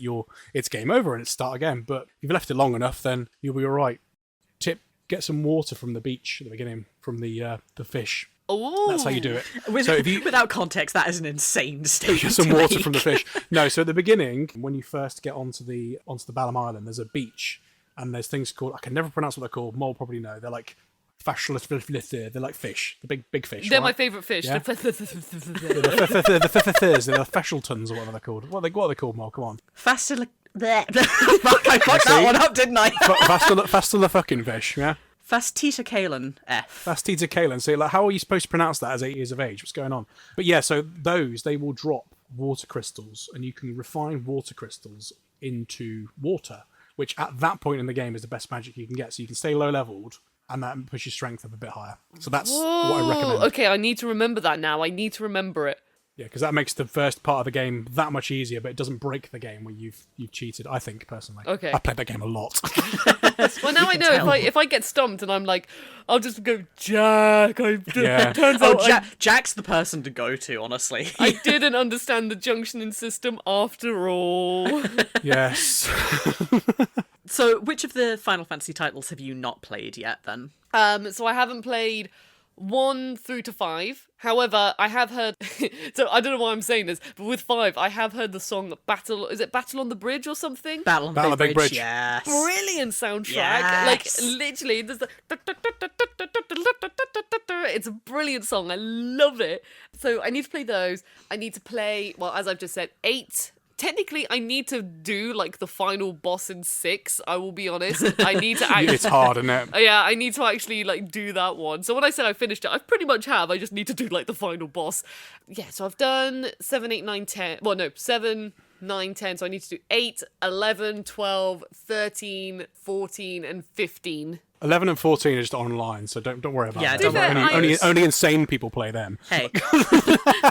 I played a bit of 14, joking. and I really enjoyed it. It is good. Yeah, I'm joking, by the way, just to sort of The only thing I have just to take the piss out of Mole. You're a big bully, Jack, to poor Mole. That's right. Thank you, Rosie. Thank you Oh, for thank you, realising. Mole. To be fair, like, because when I have played 14, I've played it on PlayStation Access, or like, you know, when we streamed on PlayStation Access, and I had a brilliant time because I literally came into this game not knowing a lot about it, and then the community was so wonderful and lovely, and they were just giving me things, and I was just like, you know, they're in my like level 1 armor, and they were just chucking money at me and stuff. I was like, yeah, oh my that God. sounds about right. But even not, like, when I was playing it just to learn the controls and stuff, it was so fantastic to like wander around the world, and it's probably one of the most community video game experiences where people are just so willing to help you I've ever experienced. It's bizarre. Like, the people can literally come up to you and they're like, hi, do you want me to show you this or something? And it's just a stranger who's just messaging in the game, and they will just help you out. It's like, it's so wonderful. That's cool. I like that. I still have someone on my friends list in game who helped me the very first time I ever went into a dungeon. Aww. And that's like 8 years ago now. Every now and again at high level content we'll bump into each other and be like, oh my God, you're still playing. So yeah, seconded. The community is really good. That's fantastic. It's 8 years real time, right? 8 years real time, yeah. Yeah. I stay away from online games, not because I don't enjoy them, but because that's all I will do. Like, I know, honestly, I know that when I delve into it, I know so many people who are like, oh, I've decided to pick it up again after 5 years. And then they're like, I am obsessed with it again. Yeah, you just don't hear from them for weeks at a time after that. You know it's consumed them. Did you say you hadn't done 12 as well? Yeah, so I haven't done 12 that's yet, a good no, one. yeah. So I think you'd like that. I think next I'm going to do 8, because the thing is, I always try and plan which one I'm going to do next. So I think I'm going to do 8 next. I'm not including, like, the 7 remake, you know, whenever I think that's sensible, yeah. like, you know, I'm not considering them right now. So I'll probably do 8, and then once I've done that, I will probably go into 12, I reckon. Because my boyfriend, he actually played 1 through to 5 on the remaster collection, so I watched him play a lot of those. Of course, yeah. And he did say, he was just like, in all, you can beat these in, like, because they were from a different time, he was like, you can play these in, like, a few hours. They're just, like, really good, like, shorter adventures. So I think I'll probably go through them in the future, but I just know that the later ones are going to be the big thing. Yeah, they're the meaty ones. It's fair enough to say. Yeah, I've got a soft spot for 3, but that's just me. I was actually going to say, when you said, like, what my first Final Fantasy game was, I guess I've just remembered, technically, in a little twist, my first exposure to Final Fantasy was Kingdom Hearts. Heard that one before. So literally, Yes. I played Kingdom Hearts, and that's where I met, I'll just say, the characters call him Leon, and Yuffie, and Aerith, and Sid, you know, chatting to Merlin the Wizard, and you know, all that fun jazz. So that's how... And Tarzan. Yes, and Tarzan, exactly. And the Jungle Book characters, of course, because that's your vibe. Sadly, there's no Jungle Book characters. It makes me sad. Literally, I was just there thinking, I was like, no, I am right, there aren't any Jungle Book characters, which makes me sad. But, yeah, so weirdly, my first exposure to Final Fantasy was Kingdom Hearts, and because I loved Kingdom Hearts to pieces, that's like, even when I was a kid, I was thinking, I need to play this series one day, because I like these characters, and I want to see where they're from, because I knew they were from a different series, I just didn't know anything about Final Fantasy, because I didn't grow up with them, so it was always something I was like... I feel like KH has been an entry point for a lot of people, like a lot more than I realised, actually. Our first guest, Game Dove, was the same. Had I the believe. same story, yes. Yeah, same story. Like, that's quite a common thing, actually. You know, I think Amy Mallett also said that she had an entry point from I Kingdom think Hearts as well, so. didn't she? Oh, really? I think she might have said. I can't remember. I remember her talking about getting the game Kingdom Hearts at some point. But maybe you're right. So, Rosie, you've decided today to pick as your specialty topic Final Fantasy IX. Can I ask why that game? Oh, because it's become one of my favourite games of all time. I think it's an absolutely beautiful game. I think it's so good. And in general, I think it's one of my favourite stories in a game ever. I think for me, the story and the characters are so good. Like, I'll just never forget playing it for the first time, and it made me laugh, it made me cry my eyes out. I just had a real connection with it. Especially since, because when I played Final Fantasy VII, I was like, oh, this game's fantastic. Like, already I could say this is like going to be my favourite one. And then I really enjoyed 10. And then when 9, I was just like, for me, it was just on a completely different level. I just absolutely fell in love with it. And I fell in love with it for, like, multiple reasons. Who's your favourite character? Vivi. Of course. Nice. Vivi. Good choice. Again, Vivi's become one of my favourite video game characters ever. I've got multiple plushies of Vivi. I think I've got, like, one where he's, like, sat down. Have you got the new hat? No, You mean I that don't... thing that costs like £200? No, but Doesn't matter. I've had a lot of people send it to me, and I'm like, I could buy it, you know. But like, my friend gifted me like a little Oh. VV toy, which I'm just showing on camera, but no one can see it at the moment. But I got this for like, Rest assured, listeners, it's very cute. I know, I got him for like my birthday one year, and I love him. But yeah, no, Vivi's my favourite character. I've just remembered at that first quiz, you had a closet black mage cosplay on, didn't you? Yeah, Like it was stripy like pants and a blue shirt. Oh, yes. Oh yeah, of course you did. Yeah, you did. Yeah. I was like, if we're gonna do a Final Fantasy quiz, I was like, I'm definitely gonna theme my outfit, and as well as since I'm a team captain, I'm definitely gonna theme myself around my favourite Final Fantasy character. Hell yeah. Hell so yeah. that's when I was like, I was so happy when I found the trousers online. I was like, oh my god, I've done it. So it wasn't like a proper cosplay or anything. It was just an outfit themed around it, but I was Still counts in my book. I was very happy. With 9, I mean 9 was my second Final Fantasy, but my 8's my favourite. It always will be. It's always going to be in my special place for me. That's why he But wants 9, you to replay it. That's exactly the reason why. But no, 9, like there is something about it. There's something magical and cozy about Final Fantasy 9. I think for me, the thing was that's kind of like adds to the magical and cozy vibes with it. It's like, to me, it was very theatrical. Yeah. Like as soon as I played it, the whole intro sequence. I mean, I'm not just saying this because the whole intro sequence, takes place when they're on a stage and stuff like that. But the whole set piece felt so theatrical and weirdly Shakespearean to me. And as you know, I studied Shakespeare when I studied theatre, and like I said, I used to love the stage and being on a pantomime and stuff like that. I just loved that energy. And so as soon as I was playing the intro, I was like, oh my god, I just feel like I'm watching a play. I feel like I'm taking part in theatre right now.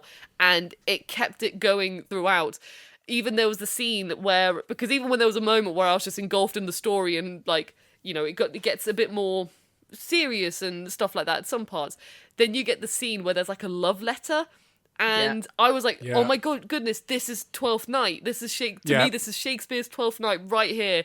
And it made me laugh so much. And I felt as if I was a member of like an audience and I could see like the mishaps happening as they were. And as soon as like Steiner came on screen and then Beatrice and all that jazz, I was like, oh my God. Like it was so this is wonderful. really, really fascinating to hear, completely divorced from the last time that we had a guest on to speak about Final Fantasy IX, because he also made the fantastic point of Final Fantasy IX being very theatrical and very like, you're in an audience watching an audience. The fact that you've also made that connection and again connected it with Shakespeare too, it was just like, oh, my heart is soaring right now. Actually, I just think it's amazing how that we've had someone come on the podcast and I've not been the person to mention Shakespeare. So just putting it out there, which is really cool. Actually, I mean, like, without going too much onto my past with theatre, where you talked about earlier being Robin Hood and stuff like that in theatre, I played a big moment in my life as a kid. Is I played at Macbeth at school in my year 6 play, and that was something that sort of set me off. And I did drama at like outside of school for like 5 years after that, so it's kind of like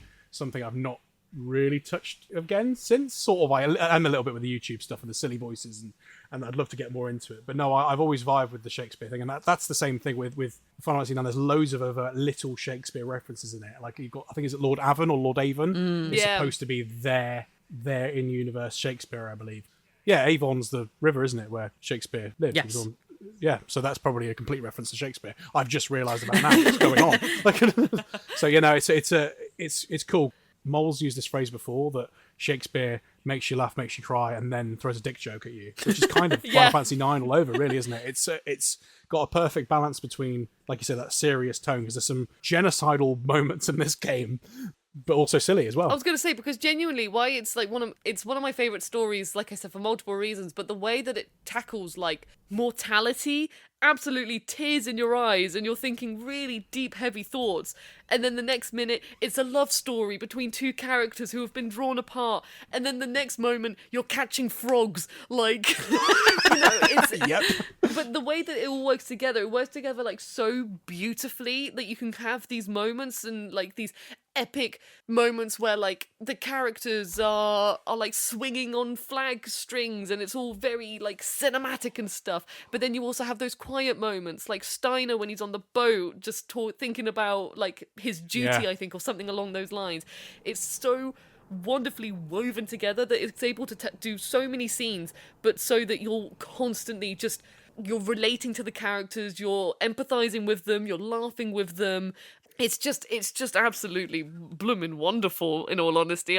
Even talking about it, I'm like, oh my, it's one of those games that every time I watch someone else play it, I will happily watch them play it just to relive the moments again. Like, one of the scenes that I always remember absolutely loving is when they have to, like, you have to get married in order to get past a certain door. And I literally remember, like, I was playing that scene with my boyfriend, and even today he will still be like, I loved the voice acting you did for that scene where, Oh, wow. like, with everyone and all the characters and stuff like that, because again, and that is just a very theatrical set piece. It's got that kind of Shakespearean comedy, I guess, to it that you would get from, or just vibes. Like the whole you get gravitas of like, oh, we, you know, this is a legally binding marriage. This is a romantic moment between the lead and the heroine, and you can tell they're going to end up together. And then how does that scene end with Garnet being like, all right, let's go now? And Zidane's like, huh? What? What about me? We got a kiss now. Well, we got a kiss. Wink, wink, nudge, nudge. Yeah. Right? I've just realised as well, I think we sort of touched upon this as well when we spoke about Final Fantasy IX last time, but like we just said there about it being a stage. The ATEs, the active time events, that is essentially what that is. You're watching production of other characters, because the brilliance of that is, I don't think it's ever really been done since in Final Fantasy. You can see what everyone else is doing at the same time, and you play a cutscene. You can choose which ones you watch. Obviously, sometimes they have impact. I like the one in Treno where you can see Dagger get mugged by someone. And if you, she gets pickpocketed, doesn't she? Yeah, someone takes something off of it. If you press a button at the right time, you can get an item later and stuff like that, which is really, really cool. Yeah. But I think, that's really interesting. I've never really thought about that before. So Welcome to EXP Required, the podcast where we have revelations in real time. Yeah, it's Lord Avon is Shakespeare, and the fact that the ATEs are basically a theatre play that you can play in your head. Right? There you go. So here's a question: did you beat Ozma? Have you done? Are you that Yes. hardcore? Holy You've shit! done, there we go. No, there I we did. go. No, so I did Ozma. I did that actually for. So I also do streaming on the Twitch channel, Funny Games, and we were part of a team called Weird Blast, and we were raising money for Game Blast during for special effects during their Game Blast event. Yeah. And one of our shows was we were doing a boss rush where we basically all three of us took on really difficult bosses, and I was like, I'm going to beat Ozma. I'm gonna have one of my bosses. I think we had like 2 each, and I was like, Ozma is going to be the boss I think I'm going to defeat. And also, I just thought it'd be really funny on like a thumbnail where you have all these bosses and then literally there's there's orb. a ball. Like, there is just a ball on the thumbnail. But yes, I have defeated Ozma, but I had That's insane. I leveled up all my characters to like level 99. Zidane was doing like thievery to make like as much as possible to make that one attack do 9999 damage all the time. It was a grind. It was a big prep work, but got it done. That is a very, very hard boss. I've done Ozma once. It is a nightmare boss. I've never even bothered. because it's got actually, like, it's one of the only battles I can enter now that still actually scares me when I enter. You know, like that feeling of like when you enter a battle and you're frightened because you're going to die because you have no idea what you're going to do. The music doesn't help either. It's fully like it's proper full on, and it's just because you're in like an alternate dimension. There's this big monster ball there. But I think the reason that boss is so hard is because he has like 2 ATB gauges. So where you've got 1, he's got 2. So he's firing off like 2 attacks at once. And if you don't do the monster quest where you make him weak to shadow damage, he's just nigh on impossible. I think people can do it because they're insane. But yeah, no, it's a... Oh, okay, that's cool. I can't remember how I did it. All I remember is that I think so when I was like fighting with so not all of my characters level 99. My main party was Garnet, Zidane, Vivi, and Steiner. They were my mains. And all of them were level 99. And literally I had the ability on Vivi that was like reflecting magic. So whenever Doom or something was cast on Vivi, Vivi would just like jump forward in his little way and he just waves his magic stick. And I was always like, yeah, Vivi, let's go! Like, you know, he's taking none of that nonsense. He just jumped back in and throw it back at them. I was like, yeah! Move over, Serena Williams, as Vivi's here. Yeah, absolutely. Return magic. I think Return magic, that was it. Yep. Honestly, every time Vivi did it, I couldn't help. I had to cheer for him. I was always like, yeah, like Vivi fighting back. So obviously, Vivi favorite character. What's your favorite Vivi scene? Oh my gosh, there's. Not on like an emotional scale, because there's many beautiful scenes with Vivi. So many beautiful scenes, like when he's in the Black Mage village, and that's when he's learning about mortality, and you know, really just learning it. And also, I'll just say the ending as well, I guess. But in a more light-hearted way, there were two moments that genuinely made me like burst out laughing, and I had like tears in my eyes, and they were both with Vivi. There was one where, I can't remember what the name of the location's called at the top of my head, but it's the area where it's grey and it's always raining. Oh, Burmecia. Burmecia, thank you. And they've got to climb up. And Zidane does like a jump, and then Vivi, he's like, oh, okay. And then literally he just goes, it's flat, like straight on his face. And then Zidane's just like, oh man. And just the timing of Vivi just being like flat, and the animation, and like, it was so brilliant. I burst out laughing. So there was that. And there's another moment where you're on like the airship. I think you're on the airship anyway, and, you know, there's a real gust of wind approaching, and all the characters, like, holding on, and you just see Vivi stood there in his idle animation, and he's just getting pushed. Like, he's just being pushed back. Everyone else is, like, holding on. You just see Vivi just moving. And I was just... those two moments really stick out in my brain as, like, they just had... I think you're on the airship for that one anyway. I just remember there being loads of wind, and Vivi, bless him, just... his little body couldn't take it. I love that those are, like, really inconsequential moments, but they've stuck out so much to you. Yeah. Well, I mean, obviously, there's... Like I said, there's so many impactful moments with Vivi, and the whole introduction as well, like, when he's running around Alexandria trying to get the theatre ticket and having the theatre ticket and stuff. There's so many good ones, but those two scenes really got me. And even like the whole scene with the wedding where you have to get married to get past, and I think Vivi marries Queena. And I was just like, amazing. I love this so much. What's the dialogue there again? Is it like so happy. Queena's like, I so happy, and then Vivi's just like, I think I'm happy too. And then it just fades to black. Yeah. Oh, I just love them. So those are probably... I want to replay 9 now. Thanks, Rosie. But this is always what I have. Literally, whenever anyone talks about 9, I'm talking about 9, and I want to now go back and replay it. Like, I just love it so much. I just bloomin' love it. Yeah, it is really good. So we've invoked a Mutski before, someone I know who does speedrunning for Final Fantasy 9. And I watch him every now and then when he's speedrunning it. I'll watch that because it's a quick way of getting through the game, and I'll watch bits of it because it can. I think because obviously that one's got the Excalibur 2 challenge built into it. If you beat the game really quickly, you get I've never done it properly. Isn't it when you have to like beat it really quickly and then defeat Hades? You've got to like. You don't have to. If you want to do 100% game, you got to do that. Beat Hades, but you don't have to beat Hades. You got to get to you got to beat Lich right at the end. Okay. As the last boss, and you got to do it in under 12 hours in the original PS1 version. That's a nightmare in PAL games because it runs a lot slower. Good luck if you want to do it. Nowadays with that PS4 version and that running at 60 frames per second and stuff like that, it's a lot easier. But doing it on the original PAL was, I think, nearly impossible to do. It's 5, 6 slower. I don't know what the maths is, but it's not an easy challenge to do, and I've never done it without using the speed up. No, literally, there's so many challenges in 9 that even though, for example, I would love to have the platinum for Final Fantasy 9, good luck with that. Yeah, literally, there's so many challenges where even I'm just like, I love this game, but I don't think I'm going to do that. Well, you've got the skipping rope challenge, haven't you? I think that alone is one just to be like, nah, this ain't, nah. I think I got to like 100 once, and that was it. No. You need to get to 1,000, don't you, to get the trophy? I think so, yeah. And it's just like, it's basically, people have like written a script to like do it for them, or like they've got like a metronome that's the right times and stuff like that. It is a nightmare. It's intense. Like, it's it's annoying. It's like, look at that, because I don't think it's the only trophy I've not got either. There's a few others I haven't got in that game that are really, really hard to get. It's just like someone was just evil when they were like, we're going to put a trophy list and it's nearly impossible. I mean, you say that, but for all of the trophies and the little challenges that you can do in 9, none of them really filled me with as much like, what the fuck feeling as when I learned that for one of the ultimate weapons in Final Fantasy X, you have to get like a complete 0 score on a chocobo race. I remember reading that and just being like, that's physically impossible. How the fuck? And then I learned, of course, like, you can collect things which, like, reduce your time, but, like, oh my God, who thought that one up? But even then, even when you have to hit the balloons, don't you, to reduce the time, but even doing that, it's so hard to do. Yeah, I remember not liking the chocobo handling in 10 at all. Like, yeah,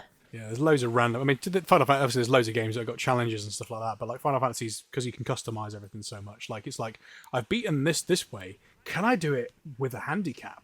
Like, you just like you turn around and you like make it even harder for yourself. That kind of thing. You're like, you just mentioned Ozma there. Ozma's hard enough as it is. But if you can do Ozma at level 1, there's guys on the internet for beating Ozma at level 1, which is like, why would you do that to yourself? Why would you put yourself props to you. Like, props to you for doing it, but why would you subject yourself to that pain. Like, I oh will my say God. on the topic of Ozma, the development team behind Final Fantasy XIV, obviously they create battles which are ridiculous in difficulty. I think it went from extreme to savage to ultimate. Like, they keep changing the names, and only the best of the best can go in and do ultimates. But the guy that's behind the design of those teams, they've nicknamed him Mr. Ozma.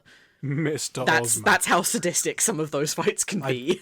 He's the hardest boss I've beaten in Final Fantasy. Let's put it that way. Really? Oh. In Final Fantasy, definitely.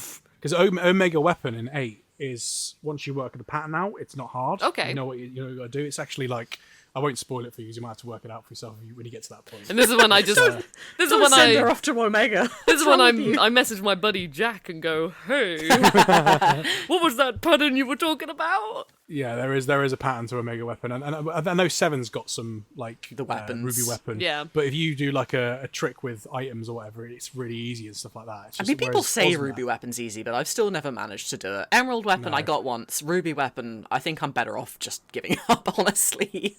Hardest challenge in 7 that I've done, which I don't know how I did it, because years and years ago, you do the battle... Is it called the Battle Arena, is it? The Battle Square? Yes. Where you get Omnislash. I did that on disc 1.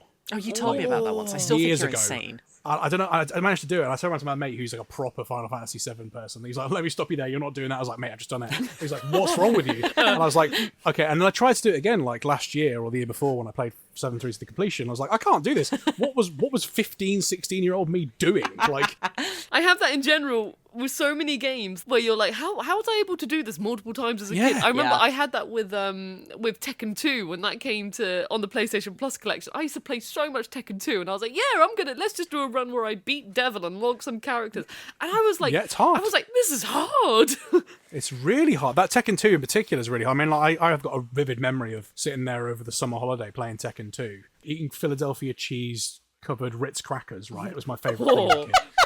Playing through Tekken 2 in my living room, because it was a rare thing we played in my living room. Get like that screen with all the characters on it. And I remember playing Devil so many times, and I did it. I mean, I've got all the characters now. And I tried to do it a few years ago. I was like, how did I do this? how? Like, this is just too hard. Yeah, like, literally. Three's a bit easier, apart from that Tekken Force mode where you get Dr. Boscovich. The less said about that, the better. But I love Dr. like, V. that's hard. Dr. B's great, but like getting him with that Yeah. Tekken Force mode is just ridiculous. But yeah, I know what you mean. It's like, what? Like, how did I do this as an 8-year-old? I know, Like, honestly, you're just like, wow, I was so much better as a kid than I am now. yeah. So, going back to something that we talked about earlier briefly, Rosie, and this is going to be my most important question. Who are your boyfriends in Final Fantasy IX? In Final Fantasy IX, my boyfriend in Final Fantasy IX is Steiner. Okay. I love, because I love him. I just love Steiner. I love how he's like, again, not because I fancy him or anything, but I love how he's always like so determined and so like the princess. Like, you know, he's just so. That's literally what he did. He just runs around. And I love the theme tune that he has as well. Because like, Oh, it's so just like do do do do do do, yeah, isn't it? Oh, do, boom, do, Yeah. boom. I love his theme tune. I just love it whenever he pops up, even though he's like the most serious character, it's always, I mean, like, you know, most of the time you're gonna have a good laugh with him because of how he contrasts with every other character's Yeah. like attitude and stuff like that. So I'd probably just because I love him, so I'd probably say Steiner is the boyfriend. But I guess technically I need to say that my Final Fantasy boyfriend, all in all, it was Auron from Final Fantasy X, but then on PlayStation Access, we had Ben have Clive asked to be my boyfriend, and I said, I was just like, yeah, I said like yes. So now, ever since, Clive Rosfield is probably the closest I will ever actually have a character be my boyfriend. Like, I feel like if the actual voice actor is asking you at that point, you can't really say no, can you? that's the thing. Yeah. So nowadays, I'm like Final Fantasy. Sadly, that the It's boyfriend spoken list for. is it's been spoken for. It's Clive, but before Clive, it was definitely Auron. I love Auron in Final Fantasy X. Enough. Enough. Yeah, literally, enough. The amount of times when I was fighting him, and then literally I would just go, quote, enough, all the time. I love it. Auron, this is the thing. Auron and Steiner are only like 35 or 33 to 35. They're only young. Like, but in JRPG terms, that's ancient. Yeah, they're like really old. I think I'm actually older than both of them now. I'm older than Steiner. That's really bad. Like, Yeah, it's the point where you realise that like you're the same age, or I think I'm the same age now as Barrett Wallace is in 7, Yeah. and I'm just like, what am I doing with my life? I'm not like Barrett at all. because obviously Expedition 33 has just come out, right? And it came out a week after I turned 34. It's just like, what's that about? It's like, wow, great. And it's supposed to be all about slightly older characters, but no, it's not. It's younger than You were me. like, I am not playing that game, for it has just turned 33. Yeah, we'll get to that at some point, I'm sure. But no, Steiner, I just thought of that. All the stuff you were talking about there, I've just had a thought. What Steiner feels like to me, we talked about pantomimes before. Do you know the bit in the pantomime that he's behind you? Yes. That feels like Steiner. Yeah. That's It does, Steiner. doesn't it? You know what I mean? Yeah, he very much feels like the authority character. Yeah. Like, you know, when you've got your, let's just say you've got your mischievous character who, it's very much Zidane.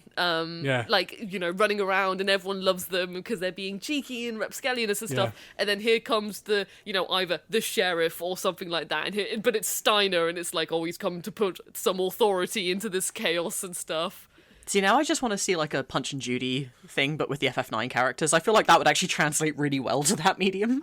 How about we just do that? That'd be good. Let's make something. Just do I'm it. down. Yeah. just a Final Fantasy IX like whole play. I think it would just like honestly every scene I can see working on a stage so well. Maybe in a couple of years. They just spread the word to get more XP required in. We'll do stupid things like that. It'll be fun. I'd do that in a heartbeat. If someone was gonna say, let's go on and do some kind of stage play about Final Fantasy IX, I'd be straight. I would of be course you would. straight there. I would be auditioning. I would be like, yes, please. Especially if it means that, because I love Garnet's outfit, because I love orange. Orange is my favourite colour. Nice. So seeing like Garnet's outfit, I'm like, this outfit is made for me.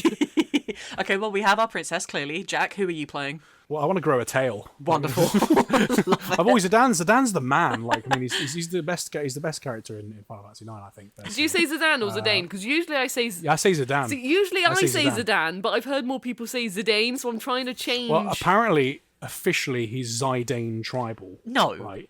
But apparently, Where the he hell is did you officially hear that? Zidane. Someone told me years ago that's probably Blech. lying. But Zidane, because I remember when it came out, Zinedine Zidane was a footballer. Yeah, that's how I learned to pronounce it. Yeah, it was just the thing that I called him. But yeah, Zidane, whatever. Blech. Zidane. Sifa as well in Final Fantasy VIII. I'll die on that hill.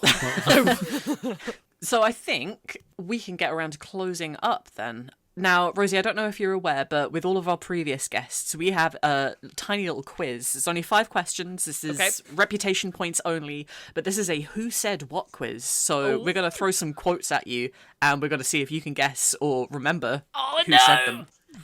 just to throw this at you as well, this was inspired technically by you as well, by the way. By me? Because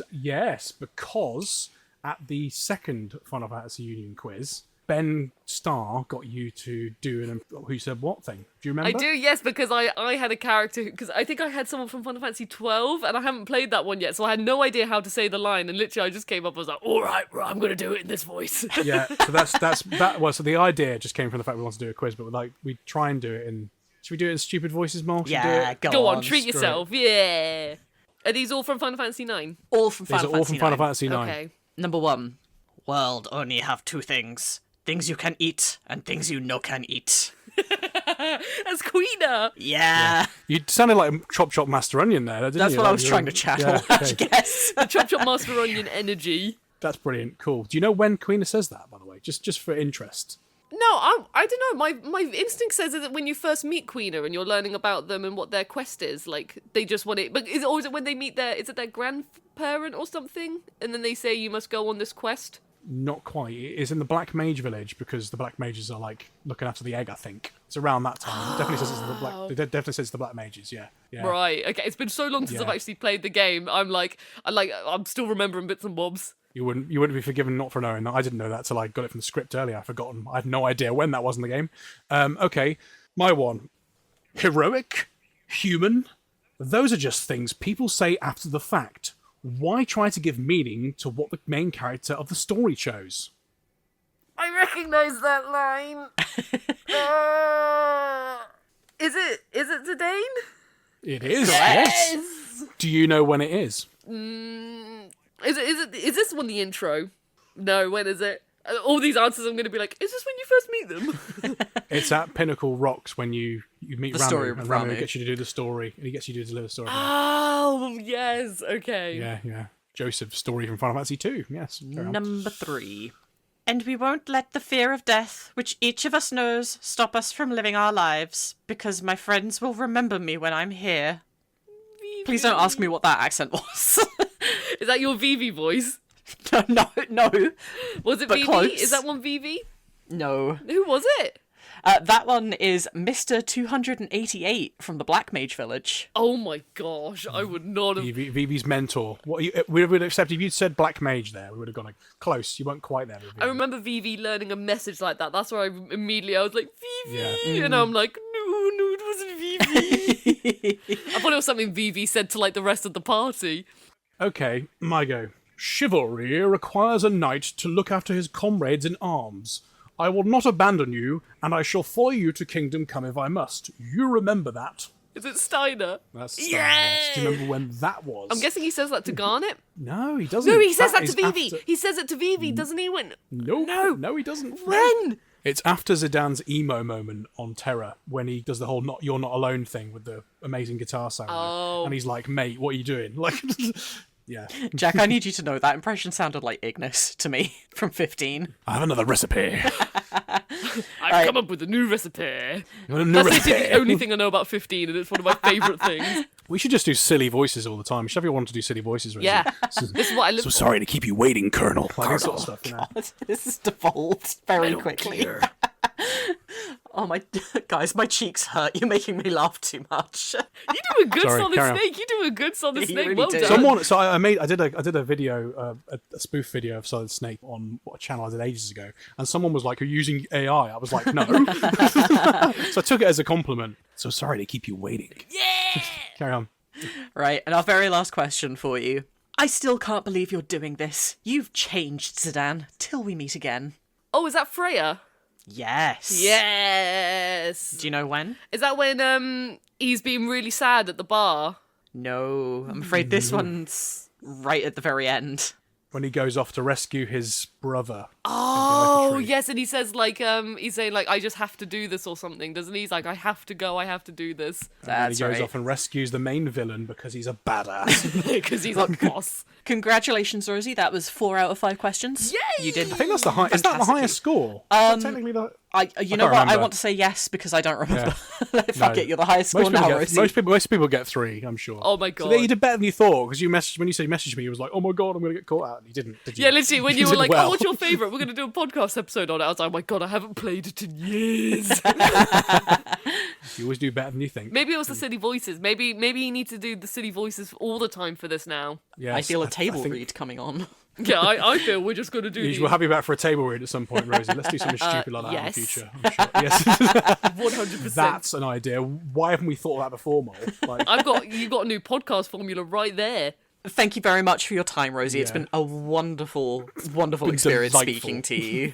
No, thank you. Thank you so Thank you much. both so much for having me. Honestly, I feel so happy that you invited me onto your show, and it's an absolute honour. And you're both absolutely wonderful and awesome and lovely. And yay, keep on being awesome. Thanks, Rosie. brilliant. So everyone, I'm sure, listening knows, but where can we find you online, Rosie? So you can find me online on YouTube. You can find me on the PlayStation Access YouTube channel. If you want to see my older work, you can also find me on the Professor Juice YouTube channel. You can see me on Twitch on Buddy Games, where we stream twice a week.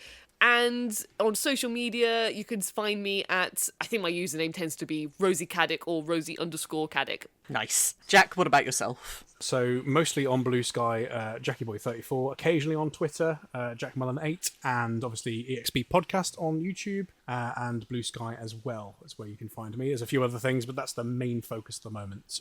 So how about you, Mol? As usual, anywhere with the handle at Adramalek, that's both Twitter and Blue Sky, and as Jack just said, EXP Podcast on YouTube and EXP Required on Blue Sky and Twitter as well. Brilliant. See you later. Thank you Ta-ra. very Thank much, you. everyone. Bye-bye. Thank you. Bye.